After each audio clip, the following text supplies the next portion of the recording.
What is up guys, Sushi Mancer here. In this video I'm going to be playing Roadwarden. At the moment it's 30% on sale. It's on sale for 30%, which should be where is it, $6.69. It's something that I've not yet played. I've never played a text-based RPG or any game similar to this, but it's a text-based RPG. It's on sale. I picked it up just to test it out and see how it plays and if I enjoy games like this. But anyways, let's get into it. So opening the game, we get greeted by the phrase safe travels is used ironically when someone hopes to be extremely fortunate. Cool, that's pretty cool. So let's just enter and let's start a new game. It's the text says everyone knows to stay away from the wilderness. Most people would never risk a lonely journey. The Roadwardens not only accept the struggle, they embrace it. They deliver messages, assist merchants, burn human corpses, and, if possible, get rid of the beasts and highwaymen. They live on the road, die young or retire early. It's a dangerous job, but a respectable one, and it pays well. So I have the option to either still have my doubts or I'm going to leave the city. So I'm just going to leave the city. We're going to start a standard game. There's a 40-day limit. See if I can finish the game in 40 days. I actually don't know how you finish this game, but let's get into it. So the wall is still standing. There are no wolves around. No stench of blood. Good signs. This should be the place you're looking for. You were supposed to meet a group of soldiers, but you hear no voices, no sound of labor. The gate is ajar, but the camp isn't safe. It may keep away the goblins and pebblers, but not beast folk nor trolls. And the night is near. Your palfrey breathes heavily, it had a long day. So I can choose to look around. I look for another shelter. You need to look around cautiously. I dismount and sneak to the gate. Let's peek inside, or I can get off my horse and enter the camp briskly. I don't know what this is, so I'm literally just going to walk and peek because I don't trust this. I don't know how this game actually plays. Your heavy boots hit the ground, and the pain of the long ride finally catches up to you. You stretch out, bringing your back and legs for comfort. All you want now is a table, a decent chair, a nice mug of beer, and some warm stew. With any luck, your axe won't be needed here. I approach the gate slowly. If it's a military camp, it doesn't look the part. Plenty of wasted space, the fire pit is cold. Two people are sitting at the table, tired and disheartened. They're looking in different directions, paying no attention to one another. One of them is holding a cup. After a moment, you notice the quiet humming. You recognize the melody of a light-hearted drinking song from the city harbor. I could just look for another shelter. I need to look around cautiously. They don't look like much of a threat I can enter. It might be them, it might not be them, so I'm just gonna keep it cautious. The people inside the camp didn't even notice the clatter of hooves. The short dry grasses barely cover the arid soil of the valley, but you're maybe a minute away from the edge of the sparse woods, which get denser as I climb up the hills. At best, this trail has a few more years before getting overgrown for good. Hard to believe it's the only north route. I could just look for another shelter. It doesn't look like much of a threat I can enter. I want to see what these guys are up to, so I'm gonna enter. It takes them a few breaths to glance in your direction. The first person greets you with a wave of his hand. There are bags under his eyes. His beard is messy. Despite his simple shirt, he's wearing durable, decent boots. Just wearing decent boots. A mace with a head covered in iron hangs at his side, but he doesn't reach for it. I take a look at the second soul. Just like you, she's wearing a gambeson, but hers is a bit loose, as if she took it off a corpse. Her head is shaven, as if they are protecting herself from fresh eating bugs. Her eyes are wary, yet kind. She smiles. Considering the squad was sent here half a year ago, these two surely look the part. Though there should be more of them. 8, you believe. I'll let them speak first. I asked them about their lieutenant. I'm gonna let them speak first. It's nice to see an unharmed traveler in the god-forsaken shithole. Makes me just a tiny bit hopeful. The bearded man's voice is strong, yet timid. You'll be staying the night with us, I guess. We are soldiers, he and I, adds the armored woman. Her moment switches from half asleep to relaxed. We'll do our best to keep the camp safe, but if you were to take the first watch, it would be a huge help. Travelers ought to help each other, wouldn't you say? You think for a moment, to fully rest, you'd need a good sleep. I'll take first watch. I don't mind helping them out. Fantastic. She rubs her hands together. I don't remember the last time I had more than half a night of sleep. The hours before midnight should be the calmest. Just wake us up if anything happens. The man flashes you a wide smile. It's easy to wake us up. Just yell. He drinks from his mug. I asked him about the lieutenant. I wonder how to phrase the question. Let me think.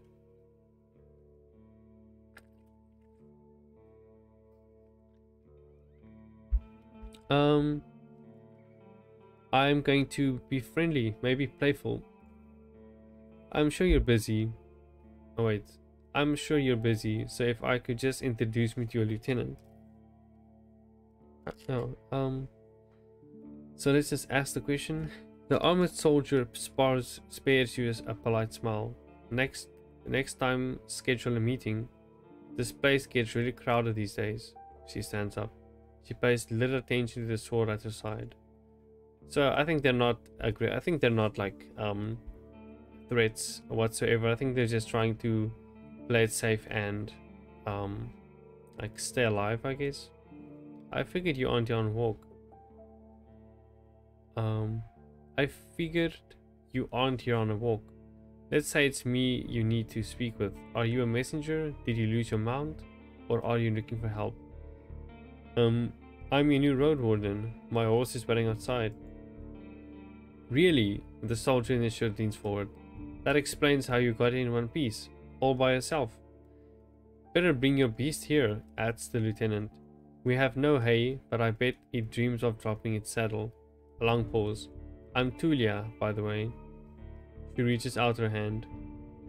I shake her hand. It may be a trap. I gesture for her to stop pretending to be embarrassed. I should wash myself first. But you can call me.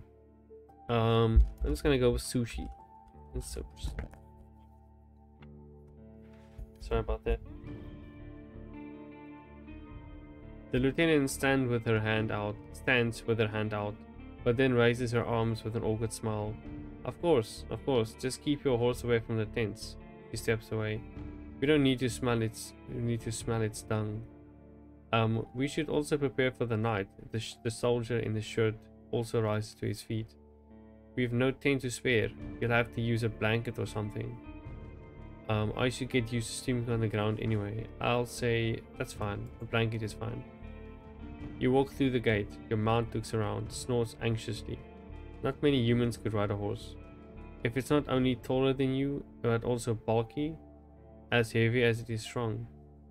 You can get in the saddle within a blink of breath, but most people wouldn't know where to even begin.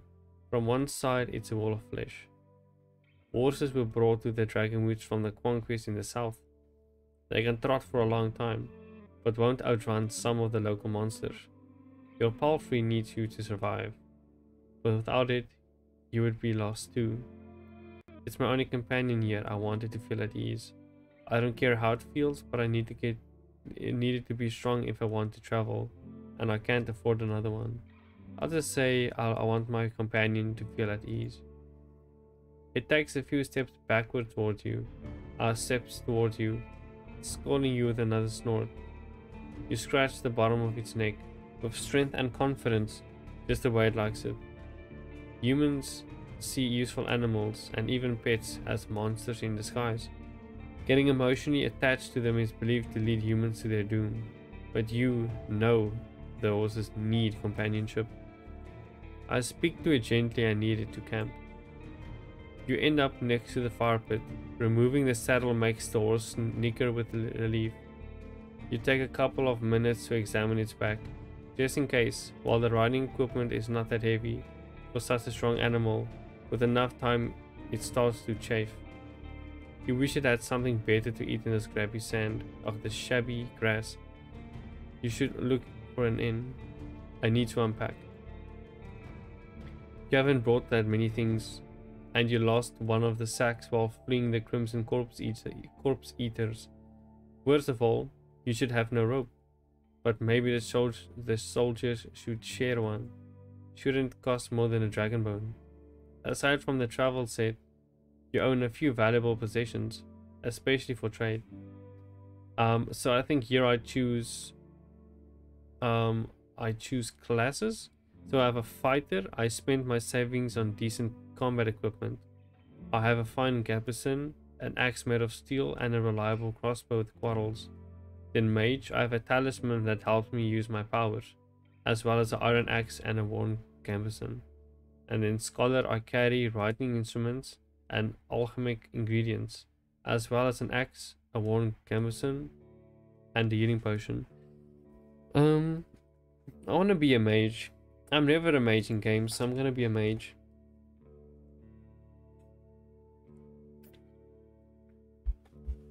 You unpack and inspect your belongings. Your water skin isn't pierced. The spare clothes are still here, just in case. Just in case, you take a look at your wooden bowl and mug, your cape, tinderbox, bandages, food rations, knife. Nothing special or too cumbersome. From time to time, your routine helps you avoid mistakes, but this doesn't make it any more exciting. I return to the soldiers. They're at the table again, observing your beast and chatting between themselves. Your stomach growls at the sight of them, eating out of wooden bowls.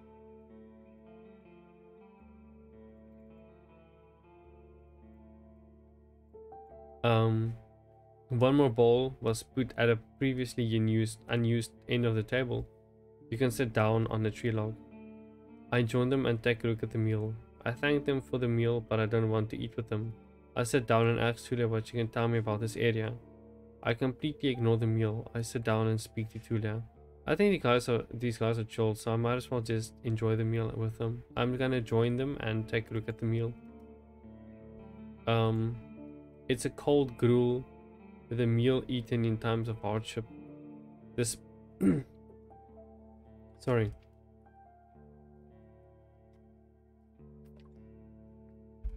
This specific bowl is filled with water, hog millet, some strange looking cereals, and blueberries. Welcoming with a meal, even a humble one, is beyond their duty.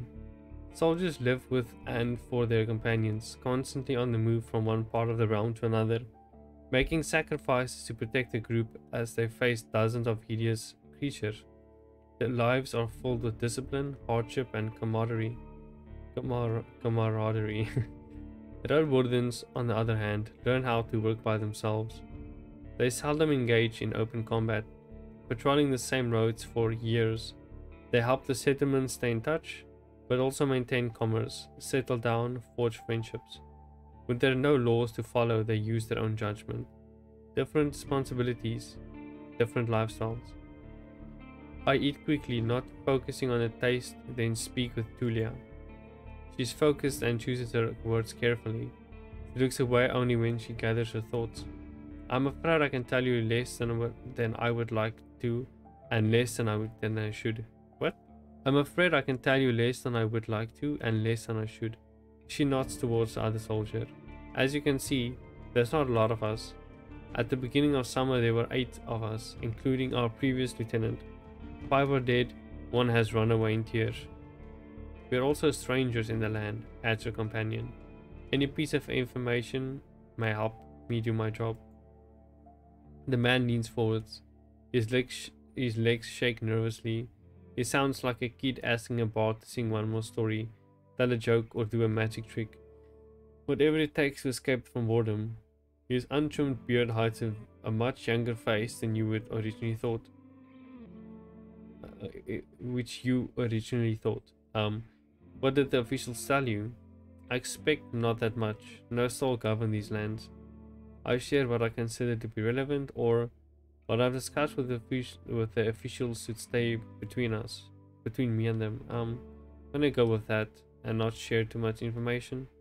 Or should I? I actually don't know. I'm going to share what's relevant. You tell the soldiers how little guidance you've received, since this area is too far away from Lavan to keep it under control. You were warned that it's untamed and unknown. Who knows how many villages, bandits, or monsters may be found in these unmapped hills and forests. From time to time, new people come here to look for boundless opportunities. Most of them never return. Do they turn into walking corpses? Or find what they're looking for? No soul could tell me, so I was looking for your guidance. The lieutenant drinks from her cup across her legs, and crosses her legs, ankle or knee. Seeing her chair makes you doubt she'll ever find a comfortable position. Where should we start? I'm gonna ask her how did she become a lieutenant, because where is the other 5 guys? It's a little bit sketchy. That's not much of a story, honestly. She looks at her hand, which is currently rolling a mug over the table. In the city, there's a strict order of, what should I call it? She exchanges looks with her companion, but he can't help her. Well, leadership succession, I guess. Hoflafan chief selects commanders. Those select lieutenants, and those put their soldiers in order of priority. If a lieutenant dies, they get replaced by the next soldier in line.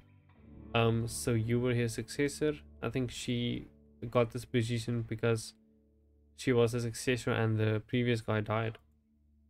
Nah, not exactly. When we fought the bandits, our lieutenant was hit by a slingshot. His boyfriend jumped to help him, but failed to protect either of them from a spell. It was like a ball of ice that hung above them and exploded, piercing their heads, completely avoiding their shield. Really unpleasant. She pauses. And you were the 3rd one in line, is that right? Or I can say, jumping like that to save a man in the middle of an attack doesn't sound like a wise decision. I think I'm gonna go with the second option. I agree, but so what? He's dead. I doubt he's going to learn much from scolding. I think the only thing I can say is, and you were the 3rd one in line, is that right?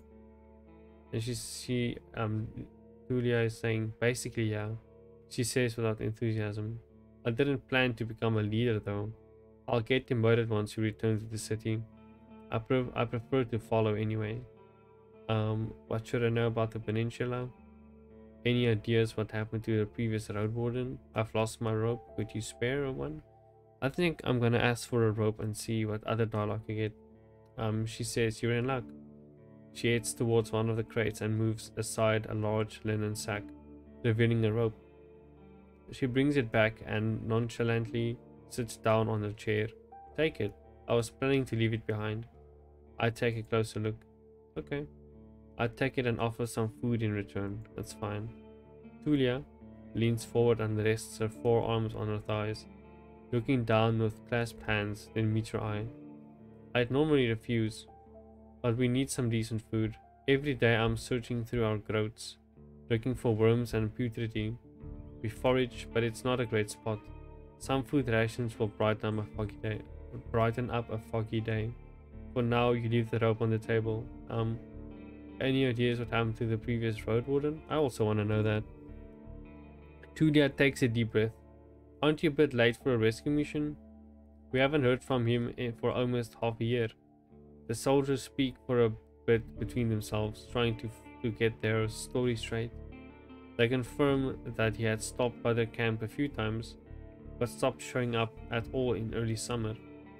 The bearded soldier starts to scratch the table with the tip of his knife, without looking at you. I don't remember his voice. Always busy, drowning in things to take care of. He would sit somewhere, sharpen his sword, fix his loud mail, clean clothes, write notes on the wax tablet of his. And then he's saying, "Yep," and leave at dawn. Unlike us, Asterion never gets bored. Tulia lets out a joyless chuckle. He's secretive, but some of the locals speak about him warmly.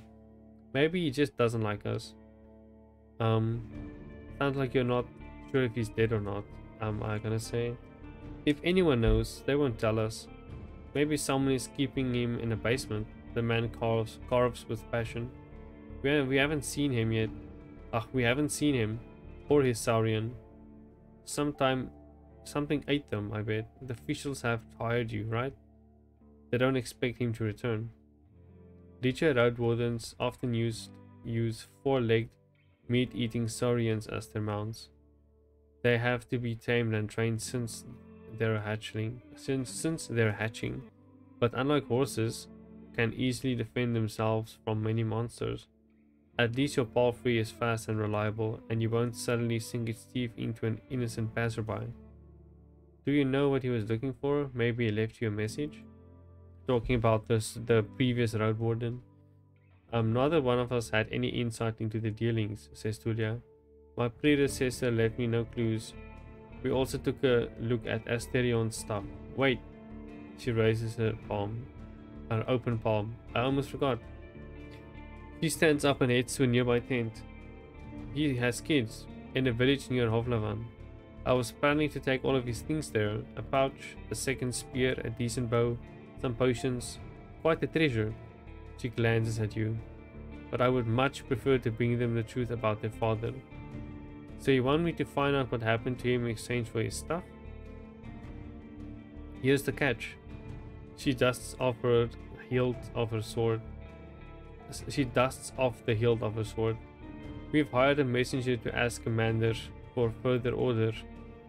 Since she hasn't returned and you know nothing about her, she either ran away or something happened to her. She sighs with resignation. We are meant to stay here until fall. What do you think? Come see us, tell us what you've learned about the man, and we'll get back to Hovlavan together. You think about your real mission. We were planning to return to Hovlavan in the early fall anyway. If that's what I can say.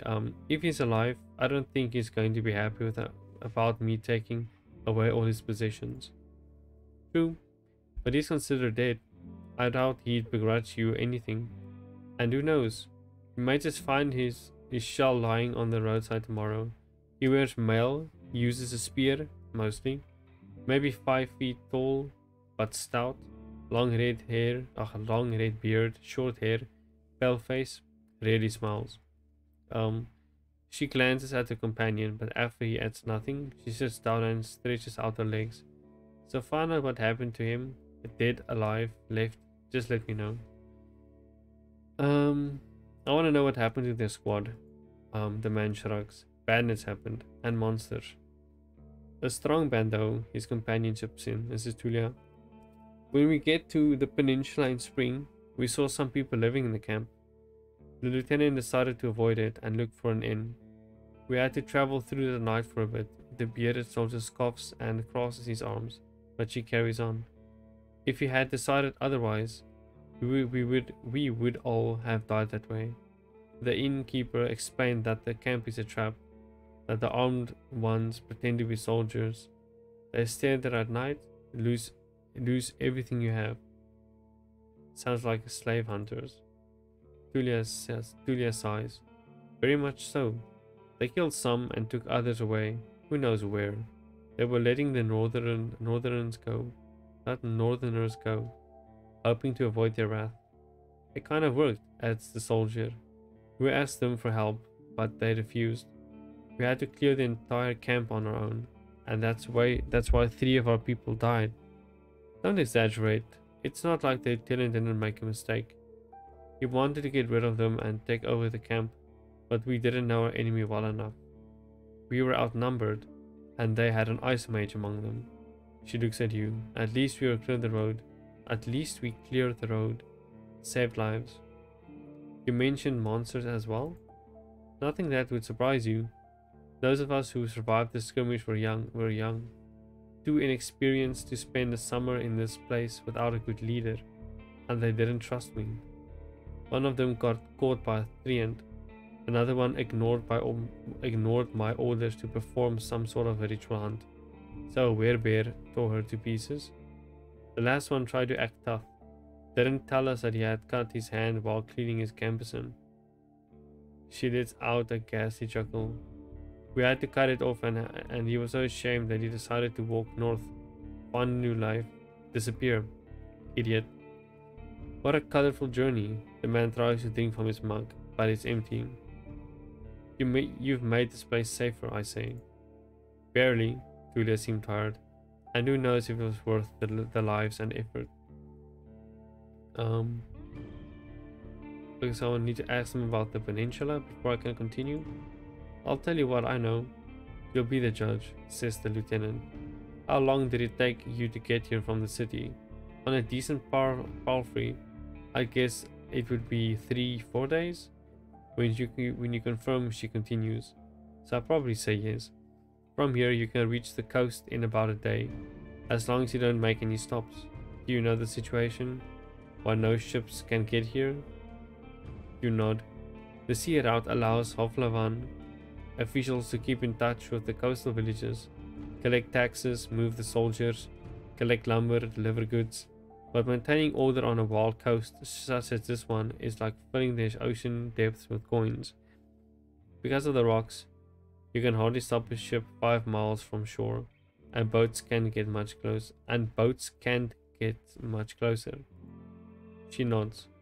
I don't know much about the fishing, but there's not that many people living by the shore, and they don't crave to stay in touch with the city folk. As she pauses, her companion carries on. No soul from the north ever came to the camp, but when we traveled to the roadside inn, Child of the North, they're happy with it. They're happy to trade and to play dice.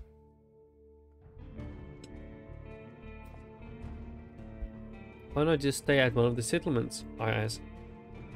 The man clears his throat. I mean, you know, we're to guard this road. This camp is our post. And well, he returns to Julia. She lowers her voice. Don't take it the wrong way, Sushi, but are you a devout soul? I'm just gonna say there is no evidence of the right's existence, and all the mystical tales are explained by magic. I'm going to say I'm not a devout soul. I think, yeah. The man nods. I heard that most Roadwardens drift away from the churches. It doesn't matter to me, to neither of us, I think, adds the lieutenant. Peeping at the companion, I just want to make sure I won't step on any touchy subject. You won't. Go ahead, I say. The people there here are disquieting.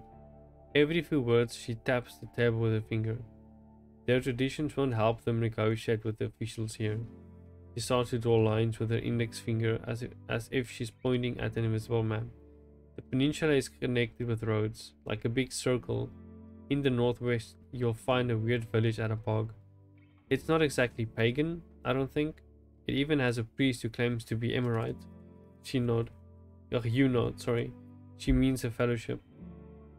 They do crazy shit, her companion chips in. They use the dead to cut down trees and dig in soil. Once I saw it, I begged to never return here. I'm just gonna reply with I see. You've heard tales of such as this one since you were a child. If an isolated settlement manages to survive without the city's influence, its customs and traditions grow more and more alien. Every generation learns how to adapt to the dangerous conditions they have to deal with, and the rustic pagan traditions muddy their river of faith. The United Church often warns its members about the crazy druids, necromancers, and blood mages, the bringers of doom, the traitors to humankind. So I'm done asking questions. I'm just gonna say that's all I need to know, and then continue. She nods. I'm afraid we can't do more for you. I'm just gonna say I know everything I need. Are you sure? Says the bearded man. We might not be around the next time we come here. We should prepare for the night anyway. I agree, Julia sighs with relief. You may, and may you do better than Asterion did. Stay vigilant. She winks at you, shattering the mask of a soldier. Thank you for your help, I say. You go to the barrel and splash water on your face, which makes you even more aware of how much you need a bath. After the night, it will only get worse. Yours.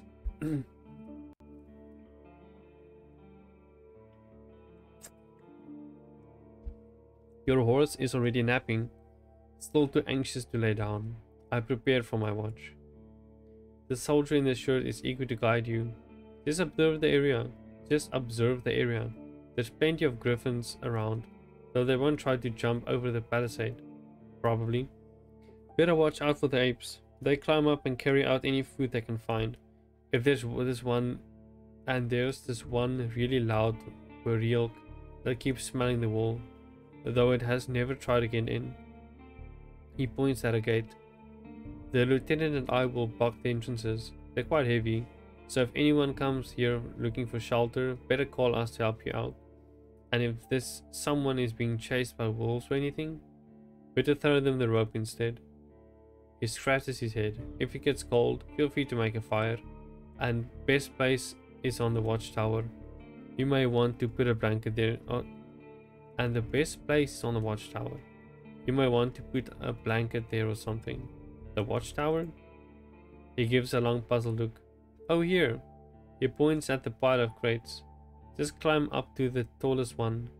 You'll have a great view of at the northern side, the more dangerous side. And also, I know you're tired after all that riding. He points at the tent on the other side of camp. I can handle a couple of hours sleeping on the ground. If you wish, go there after me and rest. Just this once. At least I have a pallet inside. I smile. Thanks a lot. Or I walk away. I'm fine. Don't worry about me. I'm gonna say thanks. They seem like nice people. You put a blanket on the tallest crate and sit down. The night is warm, but the sporadic summer breeze brings gentle refreshment. From time to time, your back aches, and you have to force yourself to keep your eyes open. The light of the moon helps you focus on tall grass. For most of the time, you spot some other critters and birds, but there are exceptions. At one point, you see 3 horned deer trying to challenge one another. Before they clash their antlers, a 2-legged dragoning appears, leading its much smaller offspring. The fiery beasts try to intimidate the predators with roars and aggressive head movements. After a few moments, both sides walk away slowly, not willing to risk the fight, nor to admit their defeat. I don't let it distract me. I keep looking around. You hear the deaf screams of distant prey and the mating calls of monkeys. Runners are chasing a grey hare. A group of muskoxen lazily chew the grass, preparing themselves to sleep. A dusk fox running together with the lynx, making playful screeches. Thankfully, you never have to intervene. You just sit there, watching the not-so-distant forest, trying to outlast your sleepiness. You can only guess how much time has passed. Once you feel you've had enough, you climb down and go to a tent. Waking up the bearded man with just a couple of words, you confirm that nothing important had happened. I gather my things and squeeze into the tent. I use my bag as a pillow, put my blanket on the pallet, and cover myself with my cloak. Sleeping in a tent is not the stuff of dreams, but it's a much welcome rest. The pallet keeps the cold soil anyway. The moonlight saves the outside world from the eerie glow. You listen to your own breath and find a comfortable position. Your job starts tomorrow. I focus on the real goal of my journey. The Merchant Guild wants to take control of this realm. Your wardening duties are secondary. First and foremost, you need to explore the peninsula, learn about the territory, the resources and threats, get to know the locals, and if you can, convince them to consider negotiations with Halflavan officials and traders. Could the tribes resist the soldiers, or be a threat to the priests of the United Church? Are there any forbidden practices that need to be eradicated, such as blood magic, necromancy, robbery, or slavery? At least I have time, 40 days to be exact. I need to be as thorough as I can. Once you finish your renaissance, you should speak with Tertulia and return to Ovlovan. There you report back to the employers and get your reward. In the meantime, you have your own goal to pursue. I need to gather some extra coins so I can help a person I care about. I need to gather some extra coins so I can retire early and live in prosperity and safety. If I gather enough connections among the guild leaders, your local leaders, I'll use them to become a major player in the merchant guild. I want to be remembered as a soul who brought peace and order to his realm, a hero. I just want to help people, make this region safer for the locals and the newcomers alike. I need to find a new life for myself. I have a difficult past and I want it to be forgotten. I want to be a hero in this playthrough. Um, you can sleep during the night. Press sleep button to rest. Okay, I'm gonna sleep.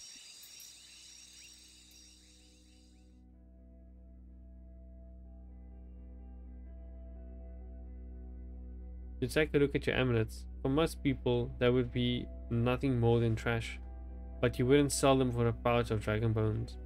You use them to shape pneuma to your will. With these little mementos, the few spells you're familiar with are far more reliable. Who knows, maybe there's already some power held in them. You look at the old, though clean bandages that remember dozens of herbal balms and wounds. You can put them on your hurting muscles, bruises, and scratches. Then hum an old song about time, which either heals all wounds or kills us too soon to let us bother with our problems. After a few hours or so, the linen will warm up, confirming it did its job. This tent may not be much, but your spell would make you feel as good as new, though you lose some of your energy. I don't need to restore my pneumona tonight. I performed the what? I don't need to restore my pneuma tonight. I performed the ritual. I'd rather keep my soul stronger than my shell. I want to use 2 pneuma. Okay, so I think that is it for this video. I'm going to maybe either make videos on a day-to-day recording instead of like a long playthrough, because I can like keep track of where I am and which day I was. But anyways, if you guys like this type of content, let me know. I actually like Roadwarden, although it's a lot of reading that I need to get used to, but it's not that bad. Anyways, if you guys like this video, please subscribe. If you're watching this and you're not a subscriber yet, may I ask you to please subscribe. I will appreciate it a lot, and I'm trying to grow my channel, trying to figure out what content you guys will like. But yeah guys, if you watched this far, thanks for watching, and I'll see you guys in the next video.